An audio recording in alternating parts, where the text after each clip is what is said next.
బంగ్లాదేశ్ చేతిలో 8 వికెట్ల భారీ తేడాతో చిత్తుగా ఓడిపోయిన పాకిస్తాన్ జట్టుపై ఆ జట్టు టీ20 కెప్టెన్ సల్మాన్ అలీ అగా తీవ్ర వ్యాఖ్యలు చేశాడు. అసలు మా ఆడుతీరు చూస్తుంటే మేం పాతాళంలోకి వెళ్ళినట్టు అనిపిస్తోందని వ్యాఖ్యానించాడు.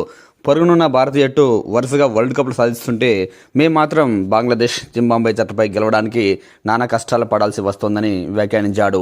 మా ఆడుతీరు ఇలాగే ఉంటే రాను రాను క్రికెట్ ఆడని దేశాలపై కూడా మేము ఓడిపోయే పరిస్థితి వస్తుందేమో అనిపిస్తోందంటూ వ్యాఖ్యానించాడు. ఉగాండా, నమీబియా జట్లపై కూడా భవిష్యత్తులో పాకిస్తాన్ జట్టు గెలుస్తుందా లేదా అని అనుమానం వస్తోందని, ఈ ఆడుతీరు చూస్తుంటే మాకే అనుమానం వస్తోందంటూ వ్యాఖ్యానించాడు. మేము నిన్న బంగ్లాదేశ్పై అలా ఆడాల్సింది కాదు. మా ఆడుతీరు మరీ అధ్వానంగా ఉంది. 50 ఓవర్ల మ్యాచ్ను కూడా మేము పూర్తి ఓవర్లు ఆడకుండా ఆల్అవుట్ అయ్యామంటే మా జట్టులో చాలా మార్పులు రావాల్సిందే. ఇప్పటికే ఈ జట్టులో దాదాపు 7 మంది కొత్త ప్లేయర్లకు అవకాశం ఇచ్చారు. ఇలాంటి ప్లేయర్లు సరైన టైంలో వాళ్ళకు వచ్చిన అవకాశాలను యూజ్ చేసుకోవాలి. కానీ ఒక్క బ్యాట్స్మెన్, ఒక్క బౌలర్ కూడా ఈ అవకాశాలను యూజ్ చేసుకోలేకపోయారు. ఎందాలని సీనియర్ల మీద ఆధారపడతాం. కొత్త ప్లేయర్లు రాణిస్తే కదా భారత జట్టు మాదిరి మేము కూడా కాస్త విజయాలు సాధించగలం. కానీ మా ఆడతీరు అలా లేదు. ఈ మ్యాచ్లో మాత్రం మేము ఊహించిన దానికంటే కూడా దారుణ ఓటమిని మూటగట్టుకున్నాం.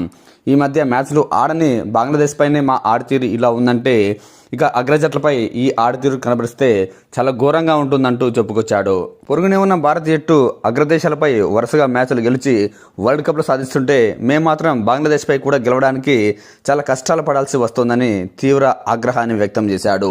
మా ఆడతీరు ఇలాగుంటే భవిష్యత్తులో పాకిస్తాన్ క్రికెట్ పాతాళానికి పడిపోతుందేమో అనిపిస్తోందంటూ వ్యాఖ్యానించాడు.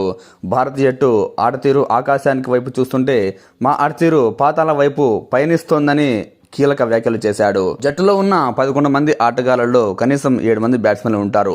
వాళ్ళల్లో ఏ 2-3 బాధ్యత తీసుకున్నా కనీసం 250 పరుగులు చేసేవాళ్ళం.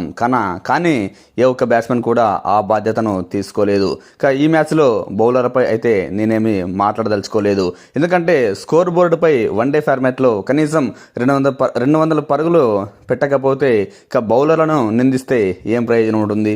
ఖచ్చితంగా ఇది బ్యాటింగ్ వైఫల్యమే. 100% బ్యాటింగ్ వైఫల్యం వల్లే మేము ఓడిపోయాం. ఇందులో ఎటువంటి సందేహం లేదు. ఏ జట్టుకైనా గెలుపు ఓటములు సహజం. కానీ ఇలా బంగ్లాదేశ్ జట్టుపై కూడా ఓడిపోవడం మాత్రం మా పాకిస్తాన్ ఆటగాళ్ళకే సాధ్యమవుతుందంటూ కీలక వ్యాఖ్యలు చేశాడు. పాకిస్తాన్ ఆడతీరును చూస్తుంటే భవిష్యత్తు గురించి ఆలోచిస్తుంటేనే చాలా బాధేస్తోందని, భయమేస్తోందంటూ చెప్పుకొచ్చాడు. మాకంటే చాలా వెనుకగా క్రికెట్ మొదలుపెట్టిన ఆఫ్ఘనిస్తాన్ జట్టు ఈరోజు మాకంటే అద్భుతంగా ఆడుతోంది. కనీసం వాళ్ళు కొన్ని మ్యాచ్లు గెలిచే స్థితిలో ఉన్నారు. ఇంకా చెప్పాలంటే పెద్ద జట్లకు సైతం వాళ్ళు పోటీనిస్తున్నారు. చూసాం కదా, మొన్ననే సౌత్ ఆఫ్రికాపై టీ20 వరల్డ్ కప్లో వాళ్ళు 2 ఓవర్లు సూపర్ ఓవర్లు ఆడేదాకా మ్యాచ్ని తీసుకొచ్చారు.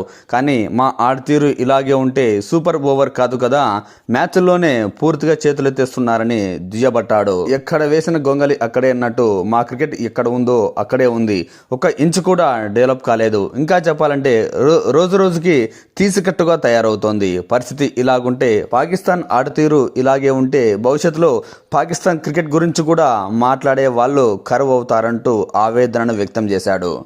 ఖచ్చితంగా వచ్చే 2 మ్యాచ్లలోనైనా గెలిచి మా పరువును కాస్త కాపాడుకుంటామని వ్యాఖ్యానించాడు.